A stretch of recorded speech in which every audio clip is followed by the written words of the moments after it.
नाशिक शहरासह परिसरात गेल्या काही दिवसांपासून चेन स्नॅचिंगच्या घटनांमध्ये सातत्यानं वाढ होत असल्याचं पाहायला मिळत आहे। शहरालगत असलेल्या म्हसरूळ परिसरात रेकॉर्डवरील 2 गुन्हेगार चेन स्नॅचिंग करण्याच्या उद्देशानं दुचाकीवरून फिरत असल्याची गोपनीय माहिती पोलीस हवालदार प्रवीण वाघमारे, प्रशांत मडकर यांना मिळालेली होती।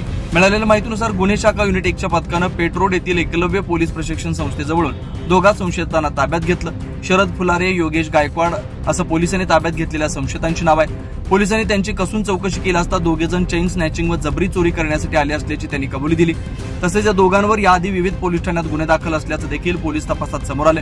पुढील कारवाईसाठी त्यांना पंचवटी पोलीस ठाण्यात दाखल करण्यात आले। घटनेचा पुढील तपास पंचवटी पोलीस करतात।